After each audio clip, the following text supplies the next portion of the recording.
ያን ፋራኒ ጭልጥ አልኩኝ ፋራ ማለት ነው። ምንም አይገባኝ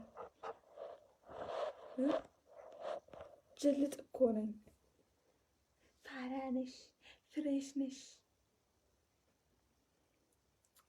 ያን ፋራ ነሽ ፍሬሽ ሂዳ አቲ አራዳ ማሊ ፋራ ጀለዱፍ ተገሩ ወሪ አራዳ ታተን ፋራ ጀለን ድዴብና ቶሌ ሰበቢ ዲሳ namni abshaalee yookaan maani aadaa ofiin jedhu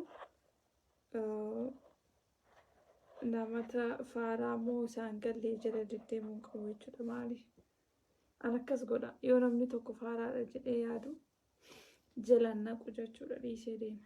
So maal akkam akkasinii toofeetanii jechuun na ajajadhaame isin jalaan bulaa mi'an. Qoyaan gabritti keessan seetanii ani gabritti keessan immoo akkam annaan galu yeroo tokko ani natsaan jira moo hidhaa keessan jira fa'aa ofiin jedha beektanii jechuun ani hidhaa keessan keessa jira moo dhugumaan ani natsaa jira moo akkamidha gaafan taa'ee ilaalu waan isin jalatti gabroomee jiru wayii natti fakkaata malee dhugumaan waan ofii kiyyaaf of bulchaaru natti hin fakkaatu jechuun akkatu natti dhaga'ama. Tokkoon keessanii karaa keessanii fi akka feetanuu na ajajuu barbaadan. Ani maal keessanii jarana? Irra kadheem jechuun yeroo taa'ee ilaalu an ofii kiyyaa bilisaan qabu jedha beektanii ani bilisaa miti moo akkam jechuun abiyyiidhuma natti taatan. Qoy nyaadhu jennaan nyaadha moon ka'i jennaan kaa'amu yoo rafi jettan rafa. Jechuun akkas barbaadan immoo akka gaafan ta'ee ilaalu na ajaa'ibuu jira beektanii akkamaa ta'u jechuun akkamaa ta'u bakka ana amma isin ajajamu na ajajame na ajajadha jechuun akka waan midhaa hoteela wayii dhaqamanii namni waan barbaade maratatee nyaatu fedhii isaatiin akkas na gootan jechuun akkuma isin barbaadan wayii akkan ta'u jiraami. Akkana ta'ii akkana godhadhu deemii akkana godhadhu deemii fuula dhiqadhu deemii lakkaan guddadheera si ammallee guddanne moo ammallee ani itti gaafatamummaa nama jalaan baane moo akkami waansa lakkaan ofii kiyyaa waa of danda'ee jiraadhaa yeroo naaf fakkaata lakkaan gabrummaa keessan jala jira jechuudha.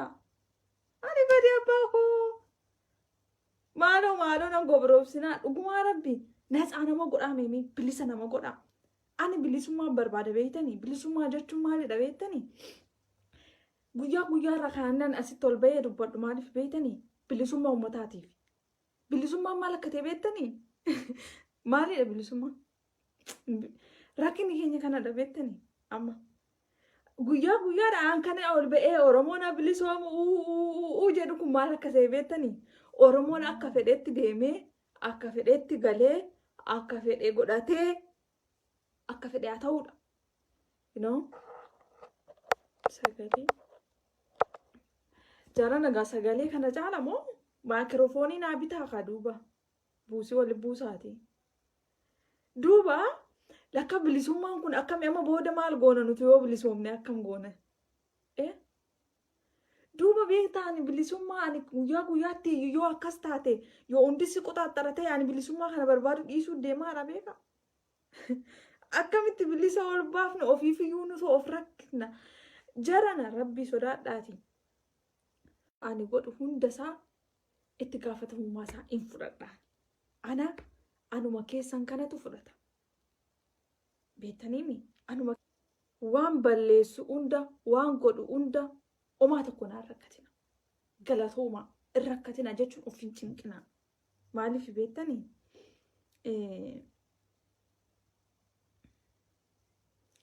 Inviting godhu bilbilli asi biyya kana inviting godhan ijoollee waan isaan beeku yaalee dadhabe ilaa akkana isinii haa ta'u laa jechuun hojii isinirra jiru irratti dabaltanii biyya namaa jiraachuudhaan wal qabatee waa'ee biyya keessanii yaaduun wal qabatee ba'aa isa kiyyaa immoo ofirratti hin fudhatina. Ani ofiif gaadha jechuun kiyyaa of hin cinqinaa sirriitti. Maaliif rakkoo meeqa qabna nuti? Rakkoo wantoota dhuunfaa namaati bakka itti gizeetti rakkannu hin qabnu. Wantoota dhuunfaa kiyyaaf hin rakkatinaa. Yoo dhuguma isin waa yaaddan ta'e waa'ee sodaa rabbii maal dhiisa? Sodaa rabbii yoo dhabe'anii rabbi na adabu. Sokkee. Rabbi na adabu. Namni tokkoon keessanii dhuftaniituma dabaree keessanii na adabuu hin dandeessan. Beektaa rakkoon akkanadha. Rakkoon kanadha. Rakkoonii namni tokko asitti woo feetan barreessitanis waan gootaniis akka feetanitti ana adabuu hin dandeessan. Eenyu na adaba beektanii? Rabbi na adaba bakka. Sanniin immoo ani itti fudhadha. Anas obboleessa koos miti, obboleettii koo miti, sis miti. Ana qofittiidha. Garuutiin wanta tokkotu jira. Asirratti ati na laaluun barbaadu taanaan hin dhufin. Filannoo baay'ee qabda. Nama jibbitu tokko arguu dhiisuu fi yookaan nama sana hin jaallatu taanaan arguu dhiisuuf filannoo baay'ee qabda. Filannoo nama sana gadhiisanii deemuu, bilook ofirraa gochuu waan barbaadan rakkoo hin qabu suni jechuudha. Garuu ani gabrummaa keessan jala akka hin jirre beekuu qabdan jechuun ani nama guddaa ijoollee xiqqashuu miti. Ani gabrummaa nama tokko jala hin jiru. Ani namni tokko jala hin jiru. Kana jechuun namni tokko na bulchaa hin jiru. Namni tokko na astadaadaraa hin jiru anaan. Ani mootummaan kee ofirratti dhumate. Kan kanarraa darbe rabbi na adaba. Namni tokko na adabuu hin danda'u addunyaa kanarratti. Rabbi qofa na adabuu danda'a. Rabbi qofa gatii kee naa kennuu danda'a jechuudha. Kanaafiyyuu isin ofirra rakkisinaa jechuun kee maalidha beektanii? Amma fakkeenyaaf yeroo waa'ee sabaa yaaduutu jira, waa'ee meeqatu yaadu jira, waa'ee maatii yaadu jira, waa'ee biyya ormaa jiraachaa jirra. Kanarratti waa'ee nama dhuunfaa kana hunda cinqamuun nama rakkisu? Waa'ee nama dhuunfaa rakkatina. Namni tokko yeroo kana keessatti immoo nama gorsuun iyyuu nama arrabsuun hin barbaachisaa miti beektaa. Zabana teknooloojiin babal'ate kana keessatti namni waan godhu beeka. Waa'ee amantii isaa, waa'ee maalii isaa, ofii isaati, mataa isaati. Namni hundinuu mataa isaati. Kana mataa isaati. Nama tokko hin galchuu jechuu keedha. Waa'een kan kee sumaafi. No? Kanaafiyyuu kana hunda hin rakkatinaa. Keessattuu immoo warri har'aa nama tokko simmi jedhee taa'ee taajjaba beektanii? Rabbiin hin sodaatu jedhan. Obboleessi isaa du'ee garuu waan nama ajaa'ibu keessaa ijoollee irra caalaan akkana jechaa ooltan ijoollee biltiginnaa fa'aa maalidha. Ati gaafa namicha Abiyyi jedhan deeggartu obboleessi kee du'ee bakka garaagaraatti du'e goota koo jettee faarsitu. Ati iyyuu rabbiin sodaannee miire. Of jala laaluun nuyyuu xiqqoo. Ati rabbiin sodaanne mini obboleessi keenya otoo ijoolleen Oromoo nurraa dhumataa jirtu baga jechaa ooltu ati rabbiin sodaattu ka ilma Oromoo du'e ilma namaa lubbuun keessaa baheen baga jettu. Baga jechaa ooltu ati rabbiin sodaattu jalqaba. Deemi ati kana guyyaan otoo haati jechuudha. Haati si deesse haayyoon gurguddoon. Ijoolleen xixiqqoon gaafa dhumtu rabbiin hin sodaanne baga jetteetiin asirraa leelluftu hundi keetii dhuftee rabbiin sodaattu. An rabbiin sodaadha. In sodaadha. Maal godhe? Yoo ani immoo rabbiin sodaadhu ta'e rabbi na adabu baqqabamati. Rabbiin sodaadhu ta'e namni tokko na adabuu hin dandeessan asirraa. Namni tokkittiin keessan na adabuu hin dandeessan. Kan na adabu rabbidha mini. Yaa ani adabbii keen fudhadhaa callisaa ka. Jalqaba ati rabbiin si adabee dhiisee hin beektaa waa sitti himan immoo ani hin beeku. Namni tokko akka waan waraqaa wayii kennameefi waraqaa ragaa kennameefi ati wanna gaarii irra jirtaa ati rabbi sin tuquu jechuun ati bakka gaarii akka gaarii jirta jedhamee waraqaan qulqulluun barraa'ee kennameefi maatamni itti rukutamee kennameefi ka godhatu fa'aa argita asirra. Beeki ganamaarraa bakka bulteen beektuu beeki. Meebii ati shaashii sirra jiruu fi wantoota ooffatte qofti waastinaa sii ta'uu danda'a yoo sitti fakkaate. I don't care. Sun qofti waastinaa isinii ta'a yoo jettanii yaadan isinitti fakkaatee dhimma keessanii kuni sijjamaan waan keessanitu nan gashu beek waan ati uffattee fi waan ati nyaattuu fi wanti ati dhugdu hundi nan gashu laamma kana keessa wanti na gashu waa'ee Oromoo qofitti dhumati wanti na gashu waa'ee Oromoo qofittiidha waa'ee Oromoo irra darbee wanta ati itti amantuu fi wanta ati nyaattu wanta ati uffattuu fi bakka ati deemtu akka ati taasoftuu fi akka ati itti dhiistu maaltu na gasheena nan gashu giftii tiyya waa'een kan kee sumaafi ana nan gashu ana nan laallatu kan na laallatu waa'ee Oromoo qofa dhumati gaafa Oromoo xiqqee qofa sirraa daraara waa'ee amantii kee maali kee amantiin dhuunfaa keetti beekte dhuunfaa keetti maal na gasheena namni siin kennu namni itti waan tokko siin godhu amantiin dhuunfaa keetti akka beetittaman muka dhaabiittaman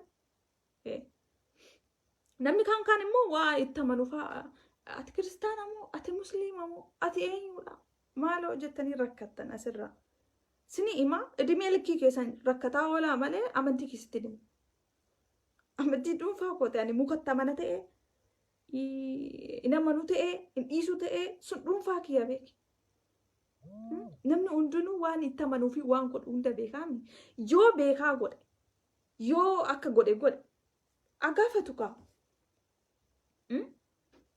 rabbi agaafatu kaa kan si olii kan alaafinati itti fudhatu si miti beektaa jechuun alaafinati nama tokko hin qabdanu sin asirraa namni tokko alaafinati nama tokko hin qabu namni tokko erga guddatee keessattuu namni umurii akka kiyyaara jiru kun ani mucaa waggaa 16 waggaa 10 miti beektaa kan namni wayii dhufee waan atti mee deemi nareebuu ka'uu gaafaatu jira nama nareebuu barbaadu faatu jira beekan mucaa xiqqoo miti maaloo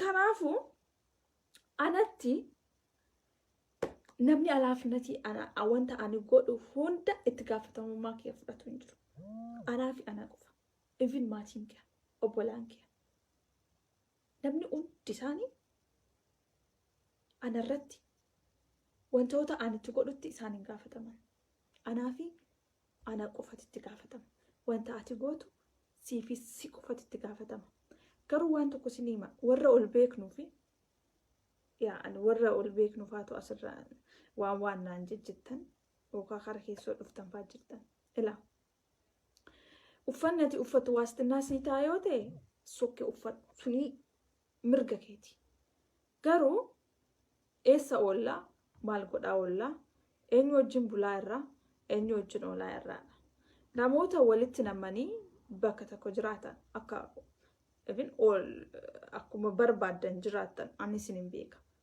yaa akkasinitti jiraatan jechuun akkasumatti bakka tokkotti namnitanii bultanii ooltanii dhiirri dubartiin bakka tokko bulee bakka tokko oolee achi gadi ani waa'ee amantii nan galshu waa'ee amantii nan laallatu siin jedhe waa'ee amantii nan laallatu garuu waan nama ajaa'ibu keessa namootuma akka loonii akkatti walitti namanii rafan dhiirri dubartiin bakka kana hin jaaladhu maal jetta hin jaaladhu bakka kun amala kee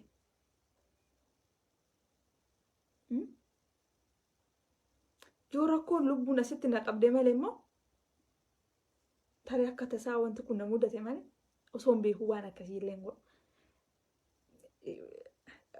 sokkee wanta akkasii dubbachuu barbaadee miti beektanii wanta akkasii abbaaf abbaadhaa akkatti jiraatu abbaatu beeka akkatti godhu abbaatu beeka garuu ani cinqii nama cinqii jiraami jireenya nama birootii fi asii of rakkisuun yeroo fudhattee barreessaa ooluun rippilee walii seenaa ooluun hojii kooti jettee nama tokko arrabsaa ooluun maal godhaa ooluun sin dadhabsiisu jechuun ana akka waan yeroo kiyyarraa idimee kiyyarraa jechuudha beektaa umurii kiyyarraa yeroo nama birootiif kennaa yeroo natti fakkaata gaafan akka isaan godhu yoo naqee jireenya namootaa even bakka tokko taa'ee namni wayii na bira taa'ee jireenya nama dhuunfaa kana tanattanuu hin jaaladhu maaloo inuma hin jaaladhu jireenya nama dhuunfaa kan biraan isiyan obboleettii kee waliin dhaladhe wama isiin hin barbaanne tokko akkasiin gootu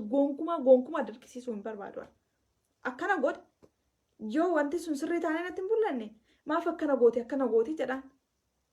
Yoo isiin aan kanaaf hin barbaada yoo isheen naan jette immoo bakka dhumate kun fedhii isiiti ani aga danda'u itti mee sana bira taraan obboleetti waliin dhaladhe jechuudha. Malee ani reebullee kana godhillee jedhu maaliif namni beekee erga uumame dhimma isaati. Ani amma namni wayii dhufeetiin abboo akkana godhe abboo akkanatti nyaadhu abboo akkanatti uffadhu. Maaloo sheemiin isinaa qabu dhugaa rabbii. Ani mucaa xiqqoollee miti.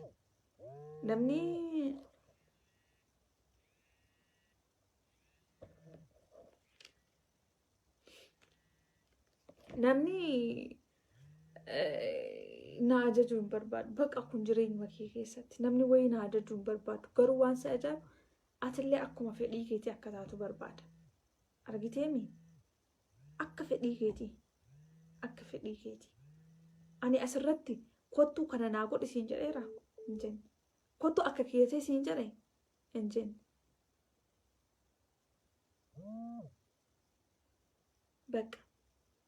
Bakka itti galuuf bakka oolullee wanta yaadullee abbaatu beekatu ofumaa isaatii. Nun galchu waa'ee namaa nun galchu bakka. Garuu adabbii namaa kennu gizee tokko kana waan na ajaa'ibu keessaa adabbii namni sun akka waan dhuftee adabbii naa kennitu sitti fakkaata. Yookaan ati na adabuu dandeessu sitti fakkaata. Yookaan osoo immoo balaa wayii harka kee ta'e natti buusuu barbaadda. Hin dandeessu. Garuu wanti ati beekuu qabdu maaf dadhabde akkas gochuu? Maaf dadhabde? Because hin dandeessu. Dandeettiin sirka hin jiru jechuudha. So namni inni dandeettii qabu inni na uume inni dandeettii narratti qabu afaan ittiin dubbachaa jiru kun na qabuu danda'u sun inni na adabu. Ati waan tokkos gochuu hin dandeessu irraa hin hir'istu itti sin guutu. Isaaf dhiisaati. Garuu asirratti wanti isin na arrabsitan dhugumaa rabbiiti ana gas akka isinitti hin dallanu. Ani namni na arrabse jedhee namumatti aaree hin beeku. Namni na arrabse jedheetuma wanti takka kana natti hin dhaga'amu. Waan si ajaa'ibu namni asirratti na arrabse kun osoo qaamaan akka kana natti dhufe ani naguma gaafadha. Noormaalii naguma gaafadhe bira tara. Akka takka kana namatti waan godhu. Garuu namni ani dhiifama hin gooneef idimee likkii kee nama Oromoo miidhee qofa. Nama Oromoo miidhee qofa. Nama waa'ee Oromoo waan gaarii hin dubbanne qofa. Nama akkasii qofaaf garaan kee jabaa. Garuu mataa kootiif wantoota dhuunfaa kootiif guyyaa takkitti namatti bu'ees nama ittiin oodees hin beeku. Nama ittiin oodees hin beeku. Ittiin isin oodu noormaalii akkuma namuma kaanitti ilaalaan. Garuu namoota waa'ee Oromoo irratti dabadabsan isaaniin qofa dhiifama hin godhuuf. Isaaniin qofa bira taruu hin danda'u. Filafiitii irratti illee rabbi isaaniin fidin yoo isaan fidillee ani fayyaa isaaniin baasu. Yookaan namni sun na ajjeesaa yookaan inni ajjeesa. Kanuma qofa hin danda'u. Waa'ee Oromootiif filafiitii namni wayii natti hin dhufin. Kan kanarraa darbee waa'ee kiyya ciradhaa nyaadhaa.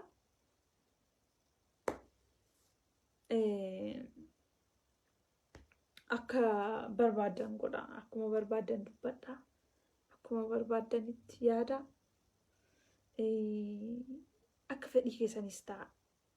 Nyaata tokko ka'aatiin barbaanne namni giddiidhaan afaan kee keessan kaa'u. Mitiire nyaata wayii.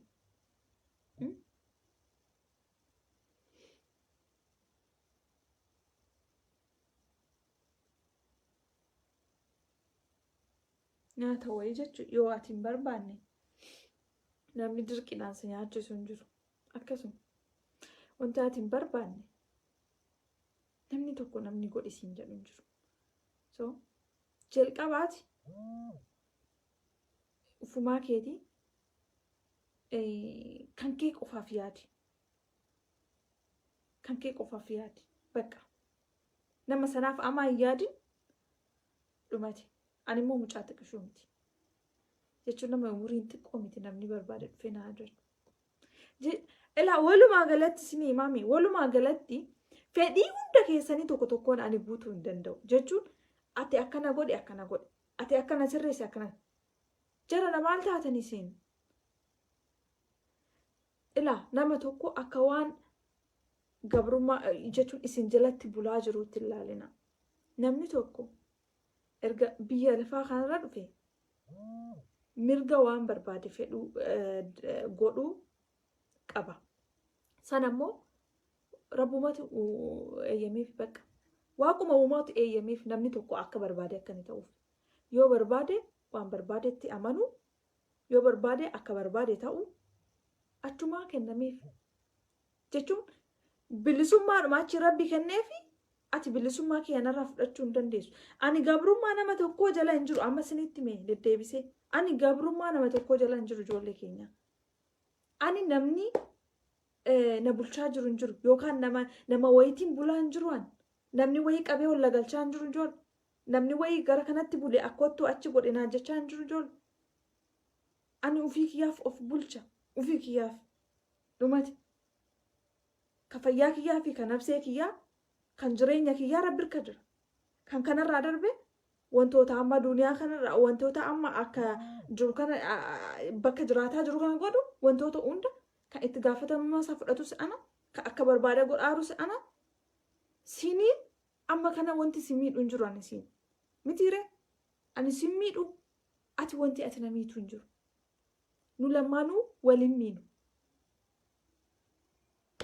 kanuma yoo miidhame yoo oni jibadaa hojjedheetiin miidhame ani mataa kiyya sanniin itti gaafatamummaa sannii anatu fudhata waanatu itti adabama waanatu akka barbaade itti ta'a siin qaanqeen anarraa rabbi si gubeera ati kan ibiddaati faa jettas jirafte ati kan ibiddaati ayyee ati kan jannataati jechuun ati waraqaan si kennameera ati akka hin gubanne akka ati kan ibiddaan taane waraqaa qulqulluu barreessanii maatii irratti godhanii si kennanii ayyee ani kan gubadhu qaanqee wayii sirra bu'aa dhufe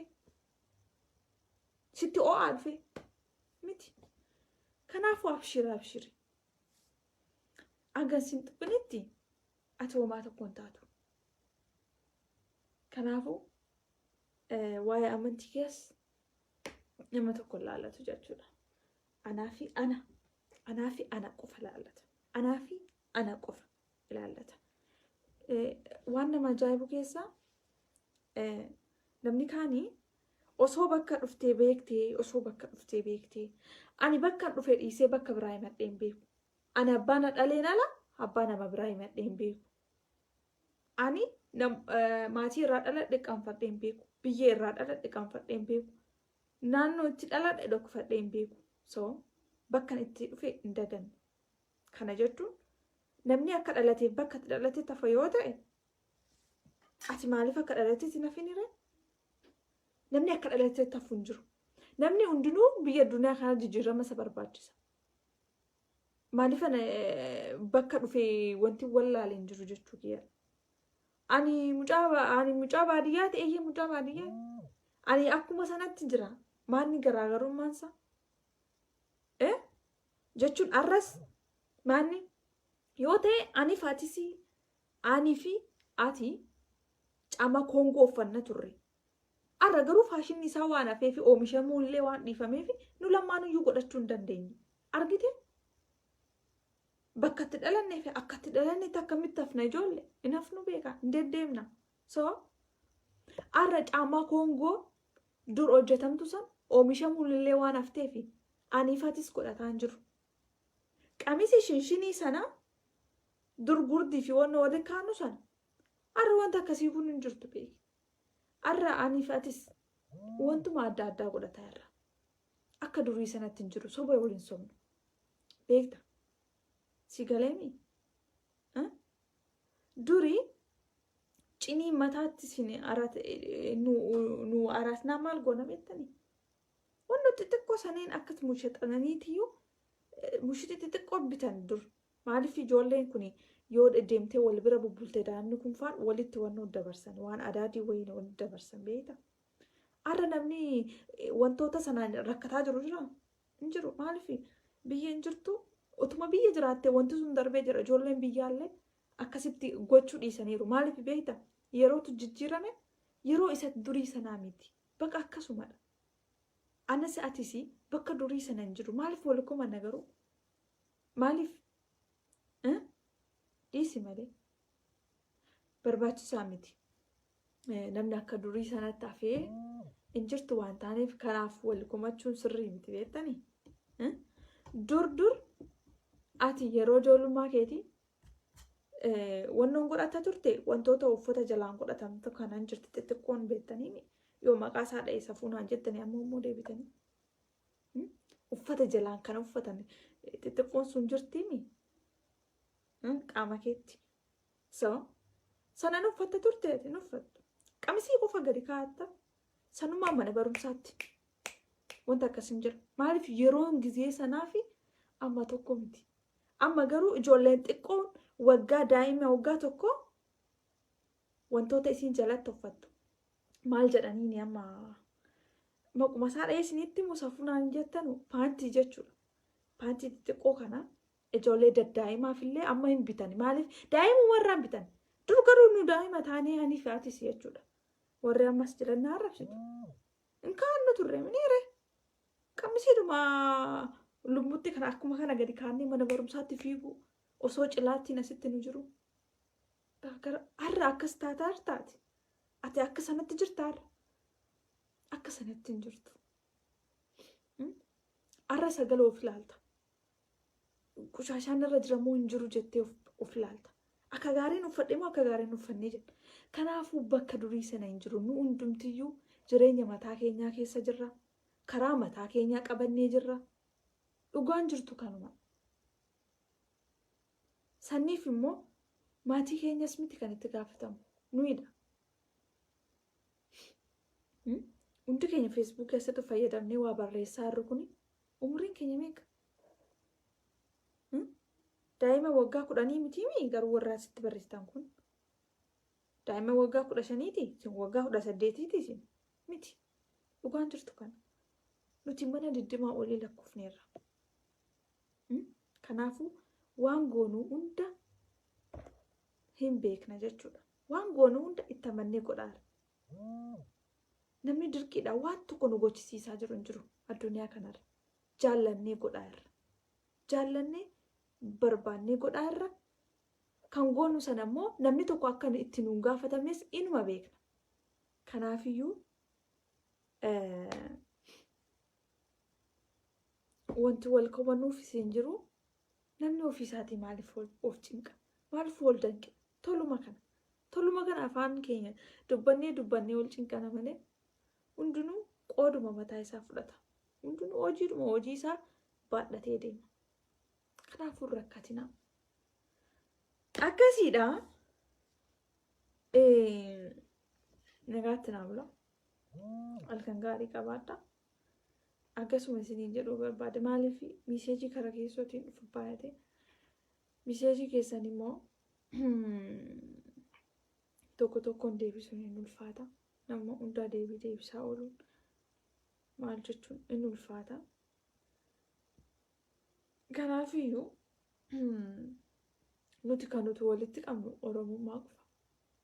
Ammas irra deebi'ee isinitti hima. Yaa ijoolleen hundi keessanuu wanta hunda naa barreessitan afaan Oromootiin naa barreessaa jirtanii Oromoo waan taataniif. Nuti kan nuti walitti qabnu tokkitti maal akka ta'e beektanii Oromummaadha. Amantiin keenya garagaraadha. Akka nuti itti jiraannu garagaraadha. Jechuun fedhiin keenya garagaraadha. Fedhiin keenya tokko miti. Wantoota biyyaa, wantoota miidhama keenyaa hunda tiyyuu tokko malee wanti nuti barbaannu garagara jechuu barbaadeeti. Nagaatti naa bulaa. Irribni na qabeera. Asirratti osoo hin kufin rafuu na wayya.